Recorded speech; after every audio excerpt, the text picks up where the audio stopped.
10-11 জন আমরা মেয়ে, আমরা একসাথে একটা জায়গায় রিহার্সাল করতাম।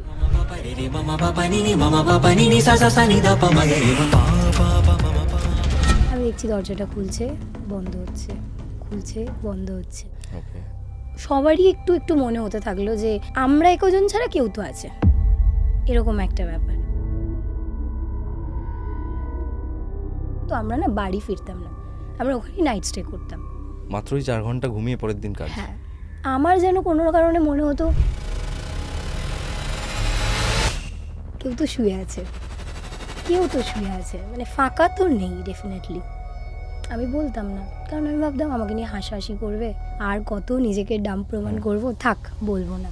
আমি না ঘুমোই কিভাবে, মানে আমি পুরো মাথার এখান থেকে পুরো মানে মাথা ঢুকিয়ে দিই, আর পাটা যে মানে পায়ের নিচের যে ব্ল্যাঙ্কেটটা দিই না, পুরো হিল দিয়ে লক করে দিই। আমি পুরো মমি হয়ে ঘুমোই পুরো একদম। আমি ওইভাবেই ঘুমিয়েছি। আমার এরকমভাবে ঘুমোতে খুব ভালো লাগে। হ্যাঁ হ্যাঁ হ্যাঁ, বাথরুম পেয়েছে খুব জোরে ঠিক ওই টাইমটা, মানে 2:45 থেকে 3:20, 3:21, ওই টাইম আমার ঘুম ভাঙবেই। আর চোখ খুলে আমি দেখবো সবাই ঘুমিয়ে পড়েছে। নেক্সট টাইম আমি দেখলাম ওই চাদরটা না আমার হাঁটুর ওপর অবধি ফোল্ড করা। এবার তো আমার ডে 1 থেকে ওই ডে অবধি মনে হচ্ছে না আমার ওই নেগেটিভ এনার্জির সাথে কানেকশন বাড়ছে।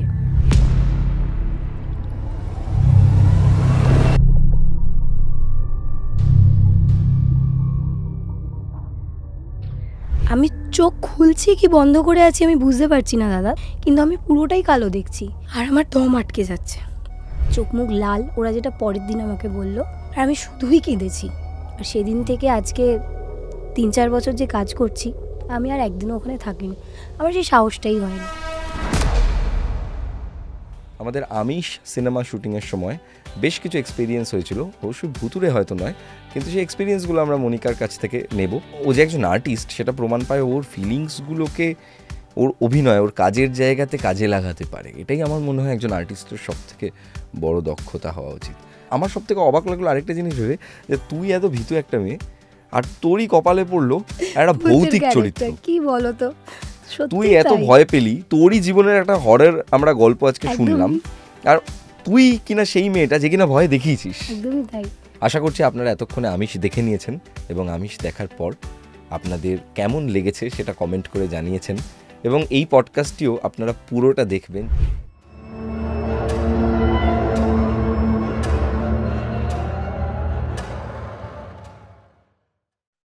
ওয়েলকাম ব্যাক, সকলকে স্বাগত জানাচ্ছি প্রেত কথা লাইভ পডকাস্টের সম্পূর্ণ নতুন একটি স্পেশাল এপিসোডে। আজকের এপিসোডটা খুব স্পেশাল বিকজ আজকে আমার সঙ্গে যে রয়েছে সে আমাদের প্রেত কথার প্রথম ফিল্মের প্রথম হরর কাস্ট, মনিকা।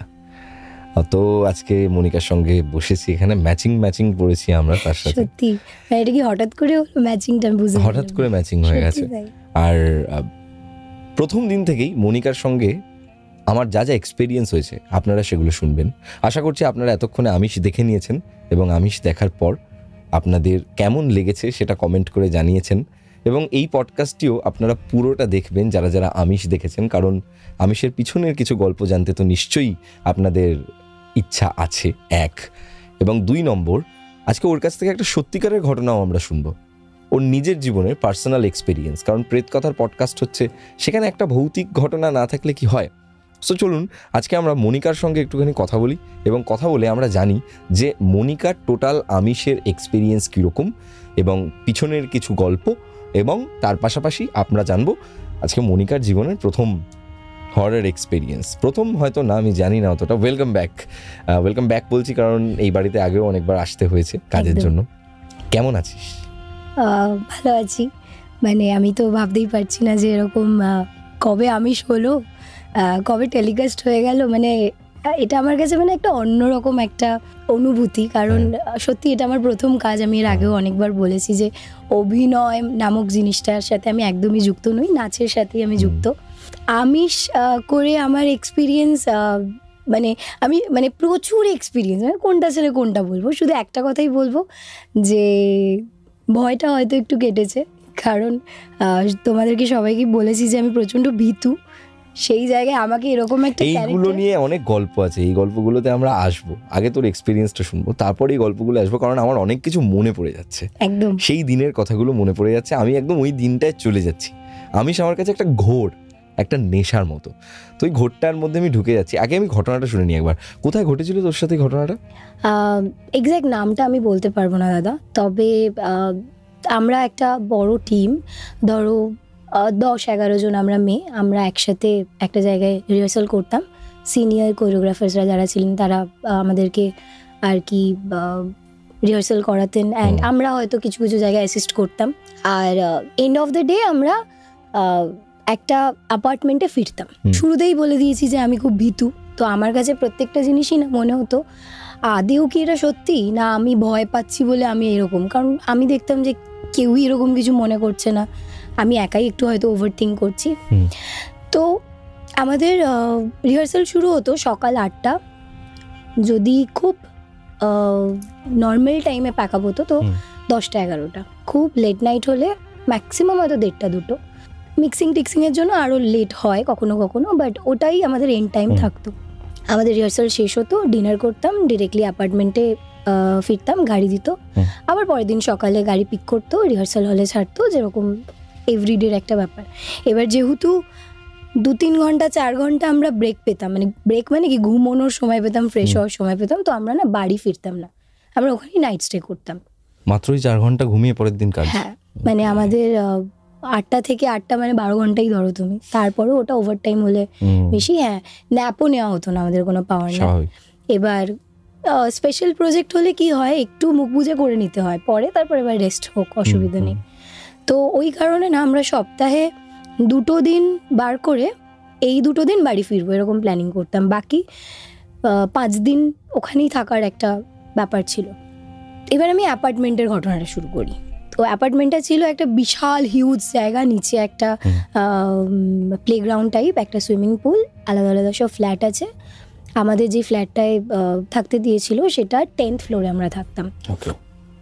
আমরা ঢুকবো, লেফট নেব, গেলাম লিফট থেকে বেরিয়ে লেফট নিলাম, ঢুকলাম, একটা বিশাল করিডোর, সামনে একটা ডাইনিং স্পেস, বাট ওখানেও বেড থাকতো, মানে অনেক যেহেতু ডান্সার্স।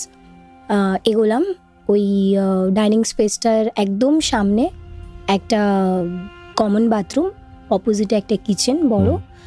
ডাইনিং স্পেসটা এগিয়ে, বাথরুম কিচেনটা এগিয়ে, লেফট সাইডে একটা রুম, রাইট সাইডে একটা রুম। লেফট সাইডের রুমটা অ্যাটাচ বাথরুম, রাইটেরটা শুধু রুম। আর ওই যে অ্যাটাচ বাথরুম যে রুমটা, ওখানেই আমরা থাকতাম। আমরা 7-8 জন মতন মেয়ে থাকতাম আমরা। তো ওখানে একটা বারান্দাও ছিল সুন্দর। শুরুর দিকে তো ওরকম আমার কাছে সব কিছুই এরা ভৌতিক ব্যাপার, এরা আওয়াজ হচ্ছে ভয় পেয়ে যাচ্ছি, যা হচ্ছে। হ্যাঁ, এবারে খালি জায়গা, 2টোর সময় ফিরছি, 1:30টার সময় ফিরছি, হাত ফাত ধরে। এবার সবাই আমাকে একটু প্যাম্পার করতো, কারণ সবাই জানে আমি খুব ভয় পাই। ঠিক আছে, থাকলাম 1 দিন 2 দিন 3 দিন 4 দিন। সবারই একটু একটু মনে হতে থাকলো যে মানে আমরা একজন ছাড়া কেউ তো আছে, এরকম একটা ব্যাপার। কেউ বলতো না, হয়তো আমি যাতে আরও বেশি ভয় না পাই সেটার জন্য বলতো না, বা ব্যাপারটাকে পাত্তা দিত না। ঠিক আছে, 1 সপ্তাহ কাটলো। নেক্সট উইক থেকে আমাদের কিছু কিছু ডান্সার্স যখন অ্যাবসেন্ট থাকলো, তো আমাদের রুমের স্ট্রাকচারটা এবার বলি দাদা। আমরা গেট খুলে ঢুকলাম, এদিকে একটা বেড যেখানে আমরা একসাথে 5-6 জন ঘুমোতে পারবো, অপোজিটে একটা বেড যেখানে একজন ঘুমোতে পারবে, আর এই বেডের এই দিকে আর একটা বেড। ওকে, মাঝখানের এই জায়গাটায় স্পেস, এগিয়ে এই দিকটা বাথরুম, মানে এই সিঙ্গেল বেডের গায়ের দেওয়ালটাই বাথরুম, আর সামনেটা ব্যালকনি। তো ওই সিঙ্গেল বেডগুলোতে যখন কেউ থাকতো না, আমার যেন কোনো কারণে মনে হতো কেউ তো শুয়ে আছে, মানে ফাঁকা তো নেই ডেফিনেটলি। আমি বলতাম না, কারণ আমি ভাবতাম আমাকে নিয়ে হাসাহাসি করবে, আর কত নিজেকে ডাম্প প্রমাণ করবো, থাক বলবো না। গেল আরও একটা উইক গেল। এরপর ধীরে ধীরে আমি মাকে শেয়ার করলাম কথাটা। এবার বুঝতেই পারছো, কলকাতা মেয়ে বা ছেলে যে কেউ হোক একটু বেশি আতুতু করে রাখে। আর আমি ছোট থেকে খুব একটা একা কোথাও থাকিনি, বেরোইনি, গেলে ওই পিসিমাসির বাড়ি শেষ, ব্যাস। মাকে বলাতে মা বলছে ছেড়ে দে না, তুই বলে দে না সিনিয়রদের যে আমি বাড়িতে আসবো। তো তো আমি মাকে বোঝালাম, মা আমি যদি 4-5 ঘন্টার ব্রেক পাচ্ছি, তার মধ্যে 2 ঘন্টা জার্নি করে যাতায়াত করছি, হয় না ওইভাবে, আমাকে থাকতেই হবে, কাজটা যদি ভালোবাসছি থাকতেই হবে। তো মা বললো তাহলে একটা কাজ কর, তুই না ওই পেরেক বালিশের তলায় রেখে দে। আমি জানি না এটার কিছু ব্যাপার আছে, লোহা রাখার একটা পেরেক বালিশের তলায় রেখে দে। তো 3rd উইকেটা আমি ওই রকম ভাবেই পেরেকটা রেখে দিতাম, আবার যখন রিহার্সাল হলে যেতাম নিয়ে যেতাম, আবার এসে ঘুমানোর আগে রেখে দিতাম। এবার দিন দিন লোক সংখ্যা কমছে, মানে এরা অ্যাভেলেবেল না বা এরা থাকতে চায় না, কি কারণে সেটা আমার জানা নেই। 7 জন 8 জন থেকে 5 জনে এলো, 6 জনে, এরকম মিলিয়ে মিশিয়ে চলছে। একদিন হঠাৎই আমার বাথরুম পেয়েছে খুব জোরে, মানে আমাকে যেতেই হবে এরকম একটা ব্যাপার, আর্জেন্ট। আর যেহেতু আমি ভয় পেতাম, তাই আমাদের যে বড় বেডটা 5 জন 6 জন মতন ঘুমোতে পারতাম, আমাকে মিডলে নিয়ে ওরা ঘুমোতো, মানে বাদিকেও ওরা আছে ডান দিকেও ওরা আছে, তাহলে আমি সেফ। তো এবার আমি উঠে নেমেছি, ওই সিঙ্গেল বেড দুটোতে কেউ নেই। তো এবার আমি বাথরুমের দিকে এগিয়েছি, আর আমি কখনই ভয়ে পাওয়ার আগে আমি যখন বুঝি, আমি এইভাবে তাকাই না, আমি নর্মাল যাই, কিচ্ছু হয়নি, কিচ্ছু হবে না, কি আছে, কিচ্ছু নেই।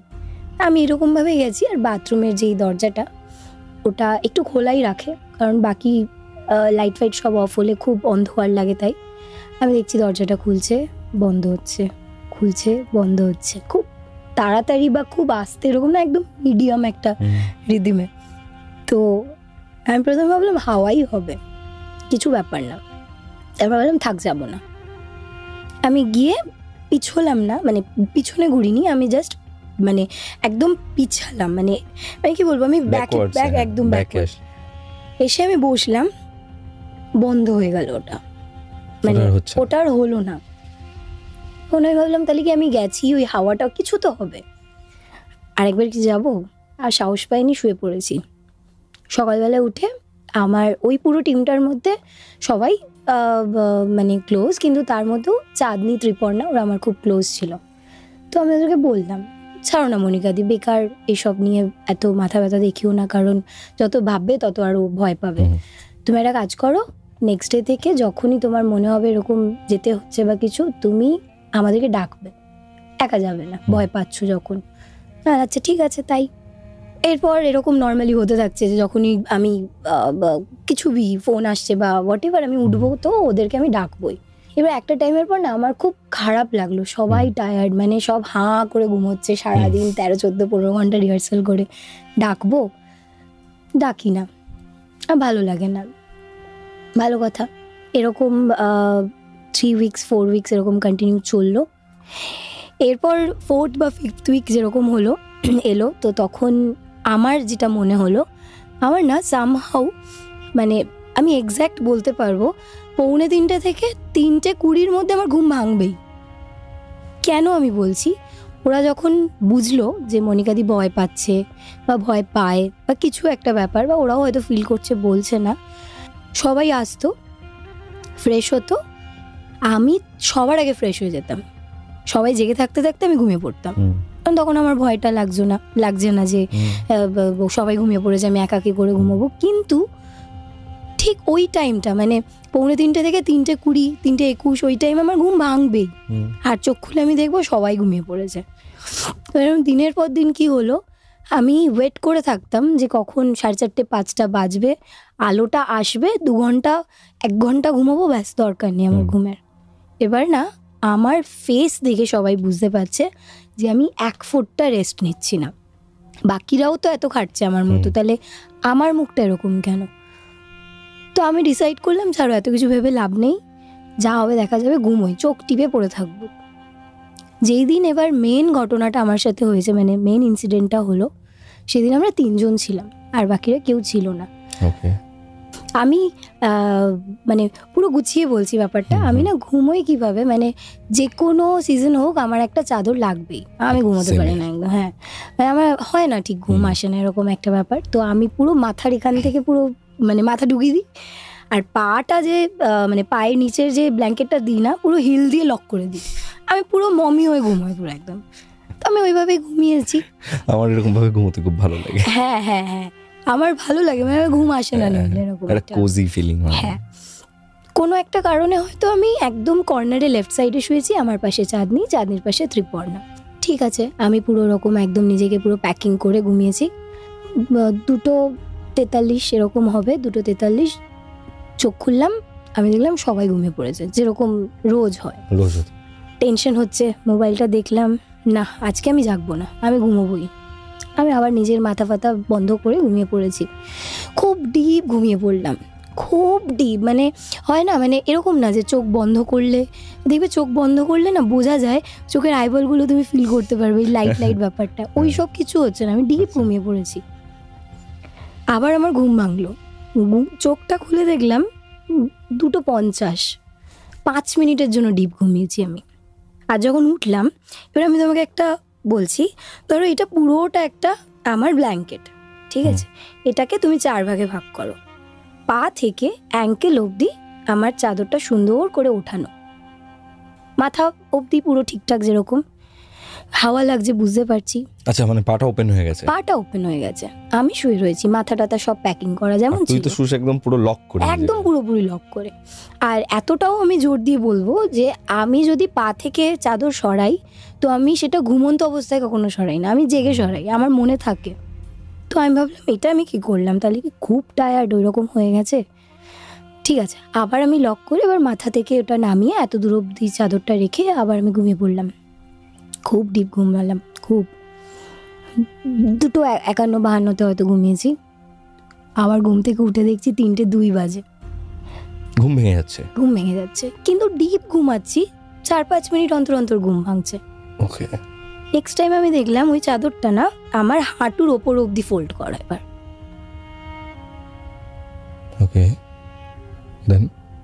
এবার তো আমার টেনশন হচ্ছে, আমার এখনো গায়ে কাটা দিচ্ছে ইভেন।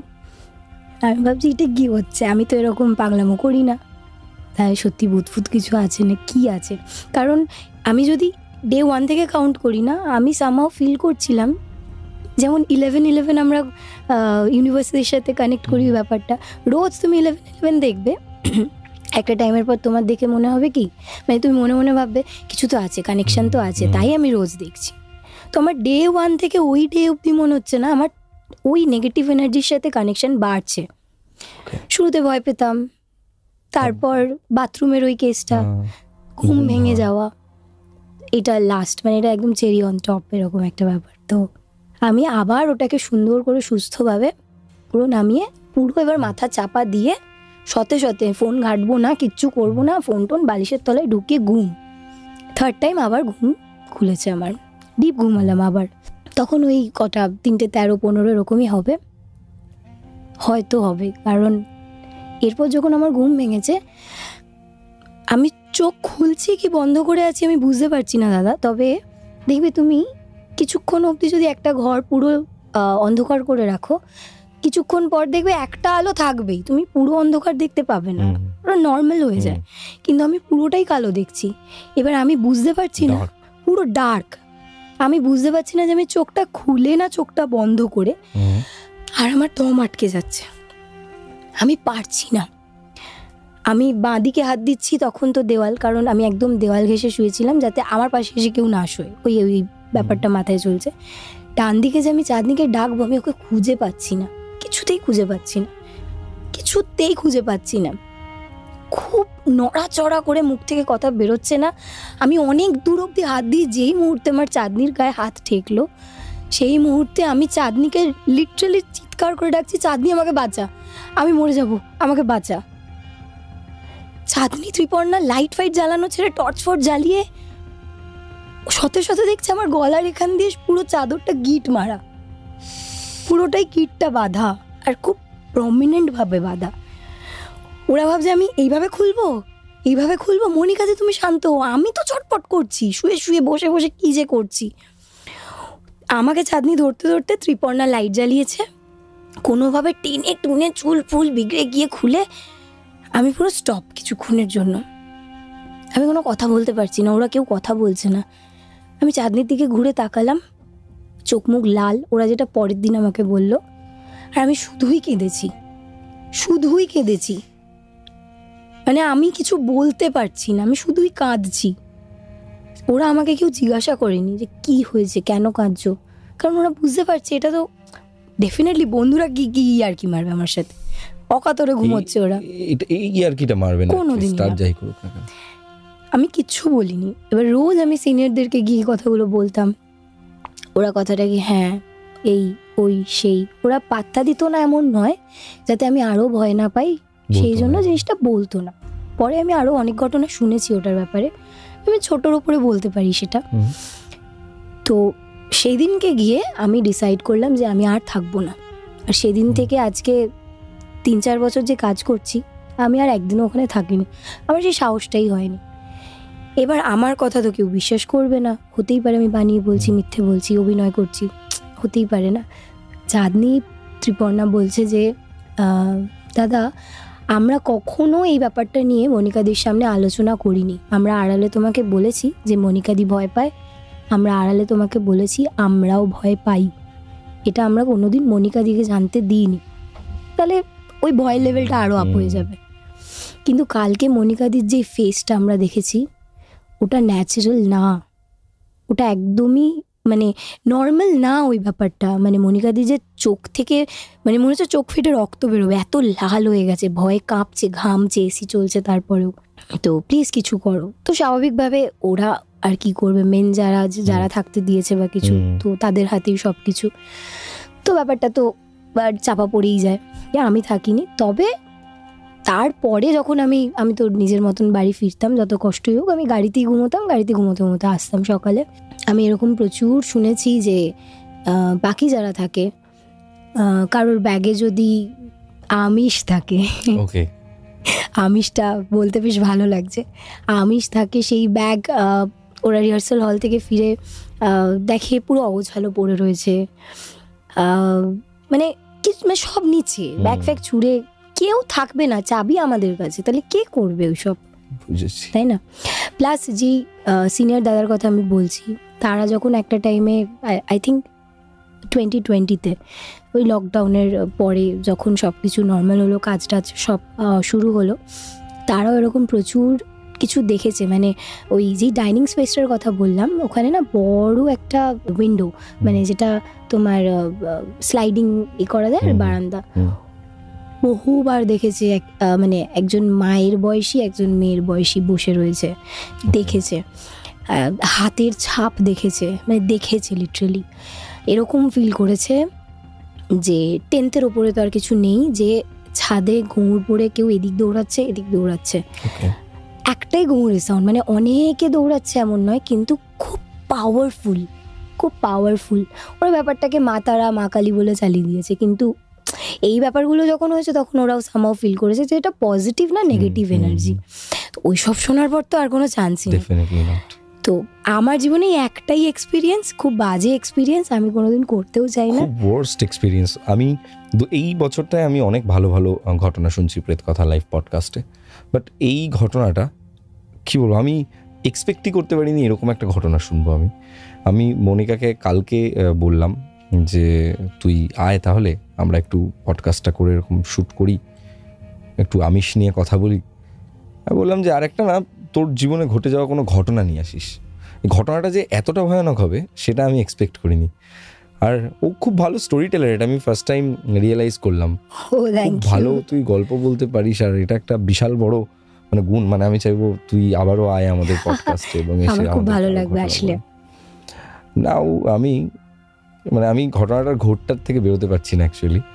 আপনারা কোথাও যাবেন না, আপনারা দেখতে থাকুন এই পডকাস্টটা, কারণ এখন আমরা কথা বলবো আমাদের আমিষ সিনেমা শুটিংয়ের সময় বেশ কিছু এক্সপিরিয়েন্স হয়েছিল, অবশ্যই ভুতুরে হয়তো নয়, কিন্তু সেই এক্সপিরিয়েন্সগুলো আমরা মনিকার কাছ থেকে নেব, মনের এক্সপিরিয়েন্স কিছু, সেই সময়ের যে ঘটনা, সেই ঘটনাগুলোর এক্সপিরিয়েন্স।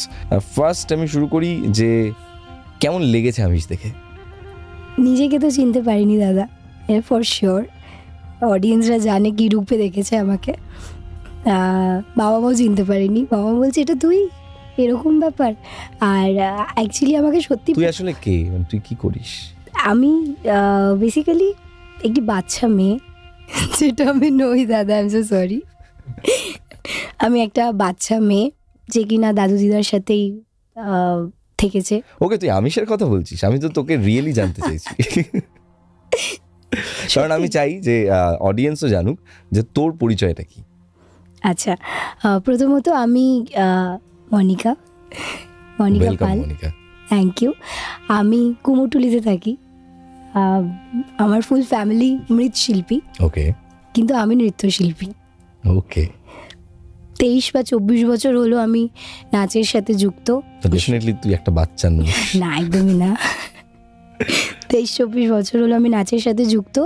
শুরুটা হয়েছিল টিভি দেখে নাচ, কলকাতা রসগোল্লা, মেরে হাতোঁ মে নौ नौ চুড়িয়া। তারপর ধীরে ধীরে এখানে শেখা, ওখানে শেখা, আরও ভালো জায়গায় শেখা, ভালো খারাপ বলবো না, মানে আর একটু বেটার ট্রেনিং নেওয়া, এই ব্যাপারটা।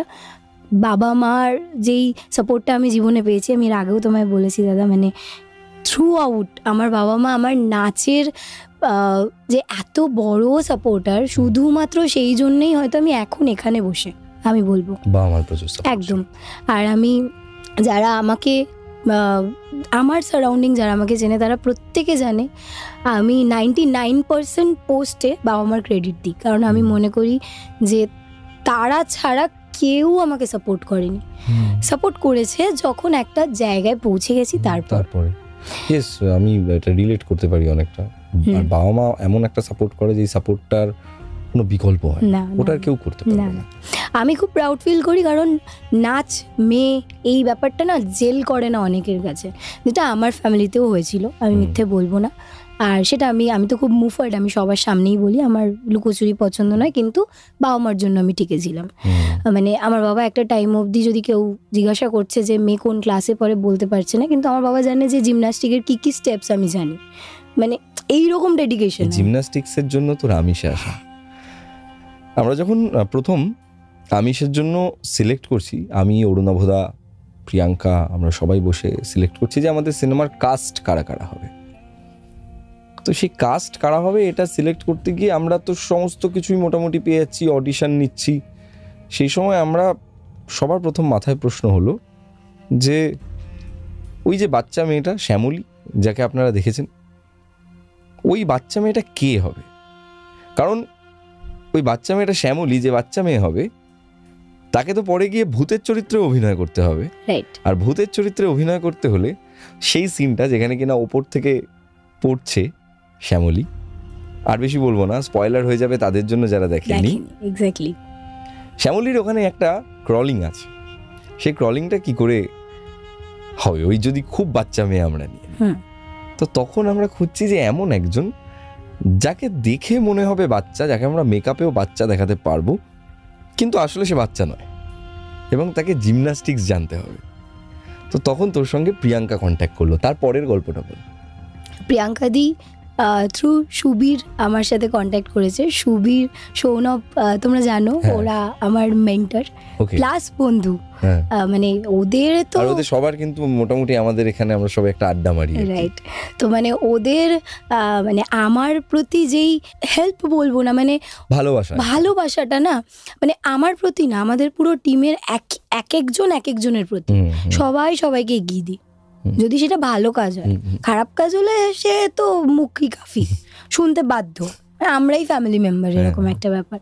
ওরাও আমার ফ্যামিলি মেম্বার। তো আমাকে সুবীর ফার্স্ট কলটা দিল যে আমাকে প্রিয়াঙ্কা দি কল করেছে, এরকম একটা শর্ট ফিল্ম আসছে, তোকে ওরা কাস্ট করতে চায়। বললাম ভাই আমি অভিনয় একদম পারি না, কথা বলতে গেলে আমি তোতলিয়ে যাই, আর না হলে খুব মানে এত কথা বলি আমি ভুলে যাই কি কথা বলছি না, মানে প্রচুর বকি। দরকার নেই, ছাড়, শোন তো প্রেত কথা থেকে আসবে। এবার আমি বরাবর তোমার ফ্যান, কিন্তু কোনোদিন আমি পডকাস্ট দেখি না, কোনো দিন না, আজ অবধি দেখিনি, কারণ আমার খুব ভয় লাগে। আমার মোটিভেশনাল ভিডিওস গুলো দেখি, ওকে, কিন্তু আমি ভূতের কোনো কিছু আমি দেখতাম না। আমার ভাই যেমন মারাত্মক ফ্যান, আমি আগেও বলেছি, মানে একটা কিছু মিস করেনি। ওকে, যবে থেকে শুরু করেছো হয়তো আগের গুলোও দেখে ফেলেছে, এরকম। হ্যাঁ, তুই বলেছিস তোর ভাই অনেক বড় প্রেত কথা ফ্যান আর কি। একদম। তো প্রেত কথা গৌরবদা শুনেছি মানে তখন আর কোনো প্রশ্নই নেই না বলা। এরকম না যে প্রিয়াঙ্কা দি বলেছে বলে না, দাদা বলছে বলে হ্যাঁ, অভিনয় তো তাও একটা ওরকম ব্যাপার। দেন বলছে শোন তো সবটা শেষ করতে দে, তো কিন্তু ভূত সাজাবে ওরা, আমাকে ভূত সাজাবে। এবার আমি যখন শুনছি রাজবাড়ি, ভূত, আমি ভাবছি হয়তো দূরে কোনো একটা কোথাও আমাকে দাঁড়াতে বলবে, ক্যামেরা কিছু যেরকম লোকে ভেবে ফেলে যে এরকম হয়তো হতে পারে। আর যদি আমি সত্যি সত্যি দেখি আমার সাথে কেউ হাত ধরে দাঁড়িয়ে, আমার তো মাথায় অনেক কিছু চলছে। অ্যান্ড দেন আমি রাজি হলাম, সাথে সাথে প্রিয়াঙ্কাদির কল হলো, সুবীর বলেছে সব কিছু। আমি বললাম হ্যাঁ দিদি শুনলাম। বললো কিন্তু এটা কিন্তু এমন ভাবিস না যে তোকে আমরা নিয়েছি, তোকে অডিশন মানে এক্স্যাক্ট যেরকম আমি শুনেছি সেরকমই হয়েছে। এমন নয় যে প্রিয়াঙ্কা দি আমাকে চেনে, সুবীর আমাকে চেনে বলে ডিরেক্ট এন্ট্রি। হ্যাঁ, তো অডিশন হয়েছে প্রথম। আমি সবার সাথে অডিশন দিয়েছি, আমি ভাবিনি সত্যি কথা আমি সিলেক্ট হব। আর সেদিন আমরা খুব এক্সাইটেড ছিলাম, জানিস তো, আমরা সকাল থেকে এক্সাইটেড ছিলাম যে আজকে আমরা সিলেক্ট করে ফেলবো যে আমাদের ভূতটা কে হবে আর ওই শ্যামলীর বাচ্চা চরিত্রটা কে হবে। অনেকে এসছে অডিশন দিতে সেই জায়গায়, এবার আমরা কোনোটাও করে মনের ভিতর সেই স্যাটিসফ্যাকশনটা আর আসছে না। প্রত্যেকবার মনে হচ্ছে যে আরেকটু চাই, আমাদের আরেকটু চাই, আরেকটু কিছু চাই। অরুণাবদা বসে আছে, অরুণাবদা তো মানে he is a very good director এবং মানে খুব হেল্পফুল, এবং সেটে এত অরুণাবদা হেল্পফুল এবং এত কোঅপারেটিং একদম সমস্ত জায়গায়। অরুণাবদা যখন মানে আমরা যখন তোকে প্রথম দেখলাম ওখানে, আমার কাছে এখন অডিশন ক্লিপটা রয়েছে, অডিশন ক্লিপটা আমি আপলোড করে দেবো, সেটা দেখলে লোকে বুঝতে পারবে। Right, that moment we thought যে হ্যাঁ এই মেয়েটাকে নিয়ে আমরা এই কাজটা করব। আমাদেরও প্রথম কাজ এটা, সো আমরাও অনেকটা স্ট্রেসের মধ্যে ছিলাম। কথার প্রথম কাজ, অরুণাবদা এর আগে তো অনেক সিনেমার কাজ করেছে, কিন্তু আমার ক্ষেত্রে এটা প্রথম কাজ। সো আমি তো অরুণাবদার ছত্রছায়ায় সমস্ত কিছু করেছি আর কি। আর আমরা খুব টেনশনে ছিলাম সেই দিন। তারপর সেদিন যখন তুই প্রথম অরুণাবদা তোকে ডাকলো, তুই এলি, এসে ওই চেয়ারটাতে বসলি, ওই যে বসার পরের ফিলিংটা কি, ওই অডিশনের ফিলিংটা কি? প্রথমত যখন আমি ঢুকলাম দেখলাম যে আমি ছাড়া আরও অনেকে আছে, এটা আনএক্সপেক্টেড ছিল না। আমার অডিশন মানে সবাইকে নিয়েই হবে, কিন্তু আমার খুব লজ্জা লাগছিল, কারণ অভিনয় যেহেতু সবার সামনে আমাকে করতে হবে, সবাই আমার নামে কি বলবে, কানে কানে কি বলবে, যেমন নর্মাল একটা লোকের হয়, মানুষের হয়। ঠিক আছে, নেক্সট আবার আমাকে ডাকা হয়েছে, সবাই বসে, এদিকে গৌরবদা বসে, এদিকে প্রিয়াঙ্কা দি বসে, এদিকে অরুণাব স্যার বসে, কারণ স্যারই বলতাম, দাদা তারপর বললো কোনো স্যার না, দাদা হিসাবেই ওকে। তো আমাকে জিজ্ঞাসা করলো, আমি খুব হাসি মুখে বললাম নাম, কোথা থেকে এসছি। আমাকে বললো যে একটা মেন যে ডায়লগ, তোকে আর কোথাও যেতে হবে না, যেটা আমাদের হুক ডায়লগ আর কি। তো আমি ভাবলাম যে বেস্ট দেওয়ার জন্য একটাই আমার কাছে অপরচুনিটি, আর সেটাকে আমি যদি ক্র্যাক করতে পারি তাহলে ঠিক আছে, আর যদি নাও করতে পারি ওকে, কোনো ব্যাপার না। অডিশন, ফার্স্ট টাইম অডিশন দিলাম, এটাই বিশাল। তো আমি ভাবলাম কি করে করা যায়। আমি চুল বেঁধেছিলাম, আমি ডিটেলিংয়ে বলছি, চুলটা খুললাম আর আমি এরকম স্মাইল করছিলাম। আমি স্মাইলটাকে স্টপ করে দিলাম, কারণ আমি জানি এখান দিয়ে একটা লাইট আসছে, পুরো সব কিছু ফ্যান এসি সব অফ। আর আমি ওইভাবেই খুব টেনশনের সাথে ডায়লগটা বললাম, তোকে আর কোথাও যেতে হবে না। আর তারপর আমি ভাবলাম আমি কি বাড়াবাড়ি করে ফেললাম, আমি কি আজকেই রিজেক্ট হয়ে গেছে। ঠিক আছে, দেন তুই যে কি ভালো অভিনয় করেছিস, যারা যারা আমি দেখেছে তারা জানে যে ও কতটা ভালো অভিনয় করেছে।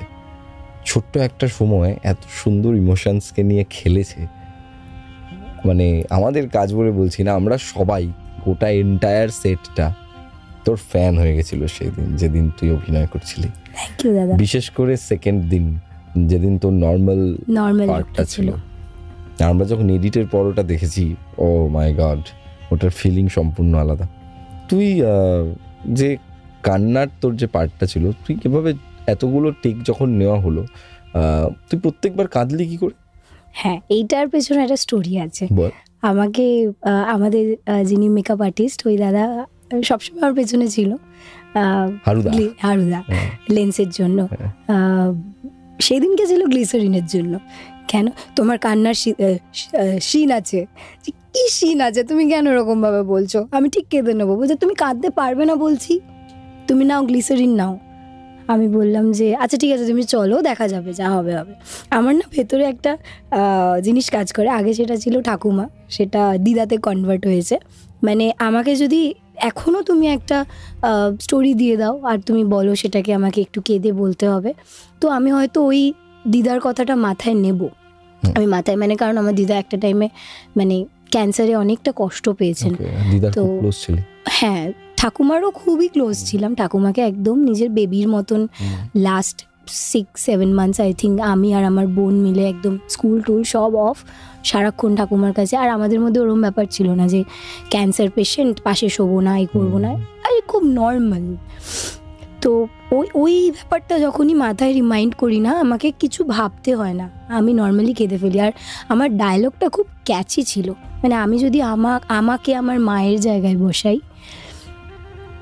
আর আমি যদি দিদাকে আমার মা ভাবি, অবভিয়াসলি যে ডায়লগটা ছিল যে মা আমি কাজের মেয়ে নই, তার মানে আমার মা নেই, আমি উপরের দিকে তাকিয়ে বলছি, তো ওই ফিলিংটা তো ন্যাচারালি আসবে না। আমার গুজবাম্পস দিচ্ছে। একদমই তাই।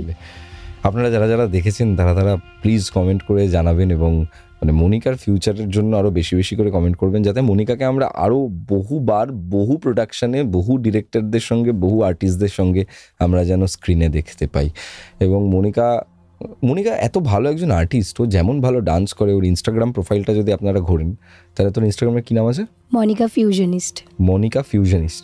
প্লাস আমার সাথে তো কোলাবোরেশনে এখন অনেকগুলোই ভিডিও রয়েছে, আপনারা যদি দেখেন তাহলে দেখবেন ও কত ক্রিয়েটিভ কাজ করে ইনস্টাগ্রামে। মানে আমি তো ভাবতেই পারি না ওই ধরনের কাজের কথা। আপনারা হয়তো অনেকেই ভাবতে পারবেন না যে ও কী লেভেলে এক একটা ক্রিয়েটিভ ডান্সকে নিয়েও কাজ করে, এবং সেগুলোর প্রচুর ভিউয়ারশিপ হয়তো আপনারা দেখেও থেকেছেন হয়তো কখনো আপনার ইনস্টাগ্রামে। আর ও এত ভালো অভিনয় করেছে, আমি প্রত্যেক মুহূর্তে সবাইকে ওর কথা বেশি বেশি করে বলেছি, ওর অভিনয় দেখে মানে আমি ফ্যান হয়ে গেছি। এবং ও যে একজন আর্টিস্ট সেটা প্রমাণ পায় ওর ফিলিংসগুলোকে ওর অভিনয় ওর কাজের জায়গাতে কাজে লাগাতে পারে। এটাই আমার মনে হয় একজন আর্টিস্টের সব থেকে বড় দক্ষতা হওয়া উচিত। আমার সব থেকে অবাক লাগলো আরেকটা জিনিস ভেবে, যে তুই এত ভীতু একটা মেয়ে, আর তোরই কপালে পড়লো একটা ভৌতিক চরিত্র। কি বলতো, কি অদ্ভুত ব্যাপার না এটা? তুই এত ভয় পেলি, তোরই জীবনের একটা হরর আমরা গল্প আজকে শুনলাম, আর তুই কিনা সেই মেয়েটা যে কিনা ভয় দেখিয়েছিস। একদমই তাই। আর তুই পার্সোনাল লাইফে এত ভয় পাস। সত্যি তাই। তুই মেকআপটা করার পর নিজেকে যখন আয়নায় দেখতিস, তোর কি নিজেকে অচেনা মনে হতো? তখন কি তোর কখনো এটা মনে হতো যে তুই একটা অন্য কেউ? অ্যাকচুয়ালি এটার পেছনে অনেক বড় গল্প, ওটাকে ইন শর্টে আমি যদি বলি, সেটা হচ্ছে প্রথম কথা তো একটা বিগ থ্যাঙ্কস পুরো প্রোডাকশনকে, তার সাথে আমি জুড়বো মেকআপ আর্টিস্ট দাদাদেরকে। এত ধরে কাজ, এত নিখুঁত কাজ, আমার তো ওই মোমেন্টটা দাঁড়িয়ে খুব রাগ হচ্ছিল। আমার ভাগ্যে এই সমস্ত হয়, কারণ 6 ঘন্টা 6.5 ঘন্টা লেগেছে ওই প্রস্থেটিক মেকআপ করতে। আমাকে প্রিয়াঙ্কা দি লিটারালি আমার মনে আছে ডে 1-এ পুরো ভাত চিকেন সব মেখে দিয়ে খাইয়ে দেবো। আমি বললাম প্লিজ খাইও না, আমার একদম ভালো লাগছে না, নড়তে ইচ্ছা করছে না, কারণ সারা শরীরে আমার মেকআপ। তো প্রিয়াঙ্কা দি বললো কী করে খাবি তাহলে? বললাম তুমি মেখে দাও, আমি চামচে দিয়ে খেয়ে নেবো কিছু একটা করে। তো আমি মেকআপের আগে, মানে ফেসের মেকআপের আগে খেয়ে নিতাম, আর একদম শ্যুটের পর মাঝখানে একটু জল, যদি একটু জুস টুস, সবই প্রিয়াঙ্কা দিয়ে অ্যারেঞ্জ করতাম, আমাকে কিচ্ছু বলতে হতো না। তো আমি যখনই মেকআপে বসতাম না, আমাকে দাদারা বলতো ঘুমিয়ে পড় তুই, কারণ এটা তো আর আইলাইনার নয় ওপরে তাকা নিচে তাকা এরকম একটা ব্যাপার। আমি শুয়ে পড়তাম, ঠিক 5 ঘন্টা 6 ঘন্টা পর উঠে দাঁড়া পায়েরটা করতে হবে। আমি কোনোভাবেই চোখ খুলতাম না, কারণ আমি জানি আমি নিজেকে দেখলে আমি আর সারাদিন কিছুই করতে পারবো না কাজ। তাও আমার একটা নিজের হিরোইন, আমি ওরকম একটা ব্যাপার, ভূত তো হিরোইন হতেই পারে, অসুবিধা কি? ঠিক আছে দেখে তো আমি তো নিজেকে কোনোদিনই, মানে দুদিনই এটা কি এদিক থেকে গলে পড়ছে, এদিক থেকে রক্ত বেরোচ্ছে। তুই জানিস কি হয়েছে? আমি সেকেন্ড দিন যখন ছুটে গেছি, আমাকে একজন টেকনিশিয়ান দাদা এসে বলছে, দাদা স্যার এই ব্যাপার একটা তো বিশাল ব্যাপার হয়ে গেছে। কি হয়েছে? বলছে কালকে আমার বউ গেছে একটুখানি ঘুরতে, তো বউকে বাসে করে তুলে দিয়ে আসলাম, বাড়িতে এসছি, বাড়ি আসার পর সারা রাত শুধু তোমার সিনেমার এই ভূতটার কথা ভেবেছি। এটার সাথে আমার একটা জিনিস আছে, যে আরে তার মানে তো সিনেমা সাকসেসফুল। যখন তুমি ভয় পেয়ে গেছো নিজে কাজ করতে গিয়ে, তার মানে পারফেক্ট আছে। একদমই। এবার আমাকে মেকআপের পর আমার এসিতে থাকার কোনো নিয়ম ছিল না, এটা কি এত মেকআপ করাবে, এসিতে থাকবো না, এটা আবার কি ব্যাপার? তুমি সে চারিদিকে ঘোরো, পুরো রাজবাড়ি ধরে আমি ঘুরে বেড়াচ্ছি, সবাই আমাকে দেখে রেগে যাচ্ছে, তুই যেখানে সেখানে বেরোবি না, একদম ভয় লেগে যাচ্ছে। সবাই সকালবেলা বেরোচ্ছি তাও ভয় লাগছে, সবাই ছবি তুলছে। এবার ভালো লাগছে আমার, কারণ আমি একটা স্পেশাল ট্রিটমেন্ট পেয়েছি ওই দুদিন, তো ভালোও লাগছে, খারাপ লাগার কোনো জায়গা নেই। কিন্তু যখন শর্ট হচ্ছে ততক্ষণে না, ওটার কারণটা আছে, আমি নিন্দে তো করে দিলাম যে এসিতে থাকতে দিচ্ছে না, তার কারণ ওটা যতটা গলবে মেকআপগুলো ততটা ন্যাচারাল লাগবে। তো মানে মেন এটাই পয়েন্ট ছিল। হ্যাঁ, কারণ এসিতে থাকা মানে মেকআপ টেনে যাবে। তার মানে প্রীতির সাথে তোর এক্সপিরিয়েন্স কেমন হলো? প্রীতি তো খুব রিনাউন্ড একজন ফেস, প্রীতিকে প্রচুর মানুষ ইনস্টাগ্রামে দেখে, এবং ওর সাথে কাজ করে তোর কেমন লাগলো? প্রথম কথা, প্রীতি নামটা যখন আমি শুনেছিলাম তখন আমি এক্সপেক্ট করিনি যে আমি ওনার সাথে কাজ করব। উনি বলবো আমার থেকে বয়সে ছোট, মানে এটা রেসপেক্টের উনি। তবে একটা মানুষ এতটা হেল্পফুল কি করে হতে পারে এই দুদিনে দেখিয়ে দিই। সেটে এত কোঅপারেট করে ও, এত বেশি, মানে হয় না, ওকে তো আমরা পাপা কি পারি টাইপ চিনি, আসলে যে ও নর্মাল একটা মানুষ সেটা আমরা দুদিনে বুঝেছি। তোমাকে কি জলটা এগিয়ে দেবো, তুমি বসবে, তুমি বসো না চেয়ারে, কোনো অসুবিধা নেই, তুমি এত মেকআপ ক্যারি করছো বা কিছু, মানে এগুলো না এক্সপেক্ট করা যায় না। কিছু কিছু মানুষকে দেখে খুব ইন্সপায়ার হওয়া যায় যে বাবা ওরকম ইন্সপিরেশন। একদমই তাই, একটা ভালো জায়গায় প্রীতি, যখন আমরা সবাই ওকে ফলো করি, তো সেই মানুষটা যখন এরকম বলছে না, তখন মনে হয় ঠিক আছে, আমিও যখন বড় হব তখন যাতে আমি এরকমই থাকি। এই যে এই ফিলিংটা, এটা খুব ভালো। ওভারঅল তো আমিষের এক্সপিরিয়েন্স আমাদের সত্যি খুব ভালো। আপনারা যারা এখনো পর্যন্ত আমিষ দেখেননি, তারা এখনো পর্যন্ত একটা বাংলার সব থেকে ভয়ের মুভি দেখেননি, প্লিজ যান প্রেত কথা ইউটিউব চ্যানেলে এবং গিয়ে আমিষ দেখে নিন। 30 মিনিট সময় করে দেখুন, কথা দিচ্ছি দেখার পর একটা ঘোরের মধ্যে থাকবে। একদম। মনিকার সঙ্গে কথা বলে আজকে খুব ভালো লাগলো। আচ্ছা, আমার সাথে কেমন এক্সপিরিয়েন্স হলো তো? ঠিক আছে, বলতে হবে না। ঠিক আছে, বলতে তো দিতে হবে, জিজ্ঞাসা করলে কেন? প্রথম কথা ছোট করেই বলছি, তোমাকে দেখে খুব গম্ভীর গম্ভীর ভেবেছিলাম, কারণ অডিশনের দিনে সবাই খুব সিরিয়াস ছিল। আমি ভাবলাম তাহলে সবাই এরকমই হবে। যেমন অরুণাবদার কথাও আমি বলবো যে দাদাকে দেখে আমি ভয় পেয়েছিলাম, স্বাভাবিক। যাকে আমি ইনস্টাগ্রামে দেখছি এত ভালো ভালো কিছু কাজ, যাদেরকে আমরা সবসময় আমার বাবা মার সাথে বসে টিভিতে দেখে এসেছি, তাদের সাথে কাজ করেছে, তো তাকে তো মানে আমি এরকম একটা ব্যাপার, দাদা এরকম একটা ব্যাপার, তো ওই ফিলিংটা তো মানে তোমার সাথেও কোনোভাবে কানেক্ট হয়েছে, প্রিয়াঙ্কাদির সাথে তো একটা ওই ব্যাপার, বন্ধু বন্ধু। এইবার যখন আমি শুরু করলাম কাজ, আমাদের যখন লুক সেট ছিল, ওয়ার্কশপ ছিল, তখন আমি বুঝলাম না সবাই কিন্তু মানে খুব আমার মতন মানুষ, মানে মিলে ঝুলে কাজ করে, খুব নর্মাল। মানে আমাদের সত্যি কথা, কিন্তু সেটে এই যে এত বড় একটা টিম, প্রায় 70 জন মিলে আমরা কাজ করেছি 2 দিন টানা, তো এই এত বড় সেটে কিন্তু কারোর সাথে কারোর কোনো রকম মনোমালিন্য, এগুলো, হ্যাঁ সেট গরম হয়ে যায়, কাজের সময় সেট সব সময় গরম থাকে, এটা তো নর্মাল ব্যাপার, ঠিক আছে, কারণ সবাইকে প্রেশার দিচ্ছে সেই সময়, কিন্তু প্রত্যেকটা মানুষ কিন্তু খুব নর্মাল। মানে আমি যে সমস্ত টেকনিশিয়ান দাদাদের সঙ্গে ওখানে কাজ করছিলাম, থাকছিলাম, সবার সঙ্গে কথা হচ্ছিল, যতজন কাজ করেছে এভরিওয়ান, আমাদের ডিরেক্টোরিয়াল টিম যেটা ছিল, ডিওপির টিম, মানে প্রত্যেকে আউটস্ট্যান্ডিং কাজ করেছে। আরেকজনের কথা না বললেই নয়, সে হচ্ছে আমাদের শুভদীপ দা, শুভদীপ নস্কর, যিনি আমাদের ডিওপি ছিলেন। শুভদীপ দা, তোর কাজ খুব পছন্দ হয়েছে। আমাকে দাদা বলেওছে বহুবার যে খুব ভালো হয়েছে, স্পেশালি যেই আমি বলবো না যারা দেখেনি তাদের জন্য, কিছু কিছু খাওয়া দাওয়ার সেকশন ছিল আমিষে, সেই সেকশনে আমার খুব প্রশংসা দাদা করেছে, আমার সামনেও করেছে কিছুদিন আগে, তারপর তো তোমরা জানিয়েওছো, তো ভালো লাগলো শুনে, খুব ভালো লাগলো। গ্রেট, মানে আমিষের কথা আমরা যদি বলতে থাকি না, তাহলে আমরা সারা রাত ধরে বলতে পারি। একদমই তাই। এত এক্সপিরিয়েন্স একটা ছোট্ট কাজ করতে গিয়ে, কাজটা যা ছোট লেভেলে থাকে না, 3টে দিন ধরে শুট করা, এতগুলো লোকের সাথে 14 ঘন্টা করে শিফটিং চলছে, সত্যি এটা কিন্তু একটা অদ্ভুত ফিলিং আমাদের তরফ থেকে। আমরা এটা মানে আমি এটা আপনাদের সঙ্গে বা তোমাদের সঙ্গে শেয়ার করছি, তার কারণ তোমরা আমার জার্নিটা প্রথম থেকেই দেখেছো, সো আমার ওরকম কিছু নেই যে হঠাৎ করে আমি অনেক কাজকর্ম করে এসে একটা কাজ করছি, তা না, এটা আমার জন্য প্রথম কাজ। এবং তোমরা যদি আমায় সাপোর্টটা না করতে, তোমরা যদি আমাকে ভালো না বাসতে, তোমরা যদি আমাকে সাহসটা না জোগাতে, তাহলে কিন্তু আমি এই বড় পদক্ষেপটা নেওয়ার কথা ভাবতেই পারতাম না। ডেফিনেটলি আমার ফ্যামিলি, আমার বন্ধু বান্ধব সবাই আমাকে সাপোর্ট করেছে, কিন্তু তোমাদের সাপোর্টটা না সবার উপরে। তার কারণ তোমাদের সাপোর্ট ছিল, আছে এবং থাকবে। এই ভরসাতেই আমরা আরও নতুন নতুন কাজ করতে পারবো এবং চেষ্টা করব তোমাদেরকে সবসময় এন্টারটেন করে যাওয়ার, যাতে তোমরা যখনই আমাদেরকে দেখো তখনই তোমাদের যাতে মনে হয় যে না, ওরা আমাদেরকে কিছু সময়ের জন্য হলেও হয় ভয় দেখালো, আনন্দ দিল, এন্টারটেন করলো ওভারঅল। তো যারা যারা এখনও পর্যন্ত দেখোনি বা দেখেননি, তারা গিয়ে প্লিজ ওয়াচ আমিষ অন প্রেত কথা ইউটিউব চ্যানেল। লিঙ্ক দেওয়া রয়েছে ডেসক্রিপশানে, লিঙ্ক দেওয়া রয়েছে আমাদের কমেন্ট সেকশনে, সমস্ত জায়গায় যান, দেখুন, শেয়ার করুন বন্ধুদের সঙ্গে একটু বেশি বেশি করে, আর তার সাথে সাবস্ক্রাইব করুন। এবং থ্যাঙ্কস মনিকা ফর কামিং, খুব ভালো লাগলো। আমি আরও চাই যাতে তোর ফিউচার সামনের দিকে আরও বড় হোক, আরও ব্রাইট হোক, এবং তুই মাঝে মাঝেই প্রেত কথা পডকাস্টে এসে কিছু কিছু ঘটনা বল, তুই হেভি স্টোরি টেলার। আজকের মতো চললাম, এখানে গল্প নয়, ঘটনা শোনানো হয়।